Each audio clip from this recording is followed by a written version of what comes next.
बिस्मिल्लाहिर्रहमानिर्रहीम। नाज़रीन, हमारी आज की वीडियो अल्लाह ताला के प्यारे पैगंबर हज़रत दाऊद अलैहिस्सलाम के बारे में है। हज़रत दाऊद अलैहिस्सलाम 965 में फ़लस्तीन में पैदा हुए और आप अलैहिस्सलाम हज़रत इब्राहीम अलैहिस्सलाम की नस्ल में से थे। हज़रत दाऊद अलैहिस्सलाम पिस्ता कद थे, आंखें नीली थी, जिस्म पर बाल बहुत कम थे और चेहरे से पाकीज़गी झलकती थी। नहायत ही हमदर्द, कुवी बहादुर और नडर होने के साथ हकमरानी और फैसला करने की कुव्वत तोहफ़ा खुदाबंदी थी। हज़रत दाऊद अलैहिस्सलाम से केवल बनी इसराइल में नबूवत आले अल-अवी बिन याकूब में चली आ रही थी, जबकि बादशाह दूसरे ख़ानदान यहूदा बिन याकूब में थी। लेकिन अल्लाह रब्बिल इज़्ज़त ने पहली मरतबा दोनों अज़ाज़ात एक ही शख्सियत में जमा फरमा दिए।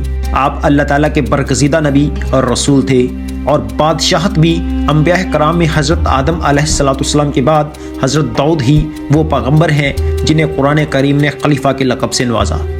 कुरान करीम में अरशाद है कि ए दाऊद, हमने तुम्हें ज़मीन पर खलीफा बना दिया, तुम लोगों के दरमियान हक़ के साथ फैसले करो। कुरान करीम की सूरत बनी इसराइल में अरशाद है, और हमने बाज़ पैगंबरों को बाज़ पर फजीलत बख्शी और दाऊद अलैहिस्सलाम को ज़बूर अनायत की।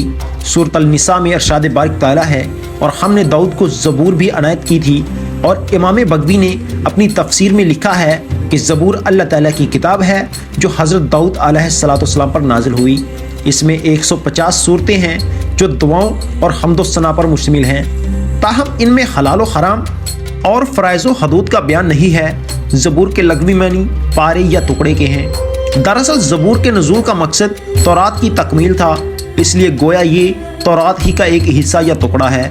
ज़बूर अल्लाह तबारक व तआला की हम्द व सना से मुज़य्यन है, और हज़रत दाऊद अलैहिस्सलाम को अल्लाह ताला ने दिल नशीन आवाज़ और सहर अंगेज़ लहन अता फरमाया था। जब आप अलैहिस्सलाम ज़बूर की तलावत फरमाते तो वजद आफरीन तलावत से मसहूर होकर चरिंद परिंद, दरख्त, पहाड़, जिन्नो इंसान, दरिया और समंदर यानी कि सब अल्लाह ताला की हम्द व सना में मगन हो जाते। अल्लाह ताला सूरत अल-अंबिया में फरमाते हैं कि हमने पहाड़ों को दाऊद के लिए मसहर कर दिया कि इनके साथ तस्बीह करते थे, और जानवरों को भी मसहर कर दिया था, और हमने पहाड़ों को इनके ज़ेरे फरमान कर दिया था कि सुबह शाम इनके साथ अल्लाह की तस्बीह किया करते थे।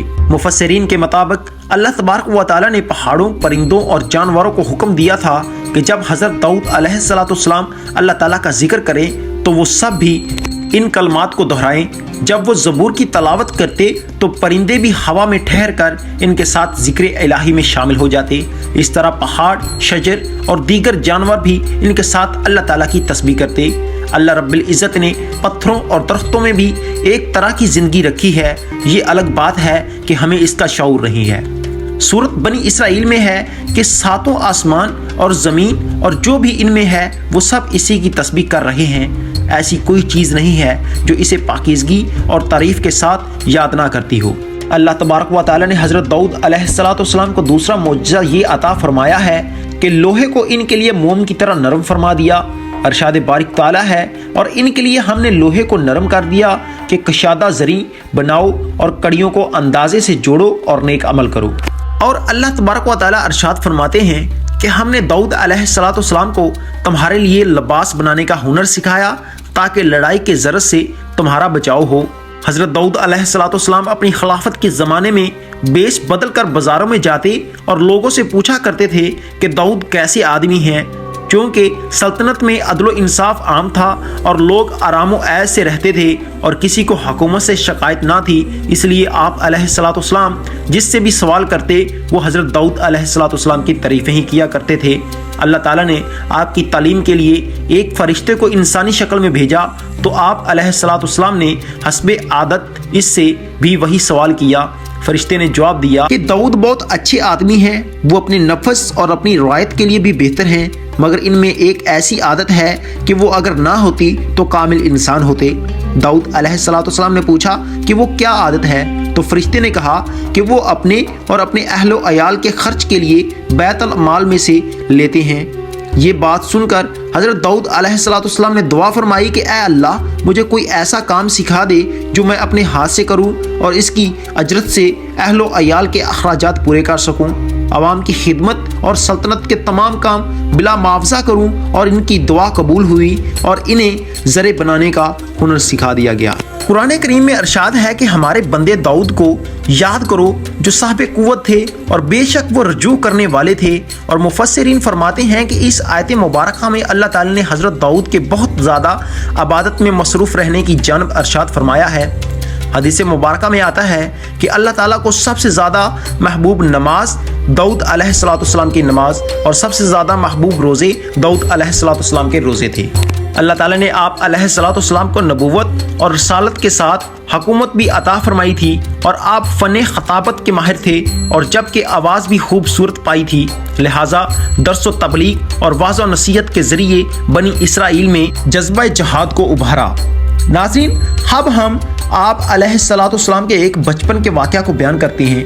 قوم عمالقہ کے ظالم و جابر بادشاہ جالوت کی فوج کے مقابلے میں صف آراں بنی اسرائیل کے بادشاہ حضرت طالوت کے لشکر میں ایک کم عمر نوجوان بھی اپنی غلیل کے ساتھ شامل تھا، کیونکہ نو عمر ہونے کی وجہ سے اسے اسلحہ نہیں دیا گیا تھا۔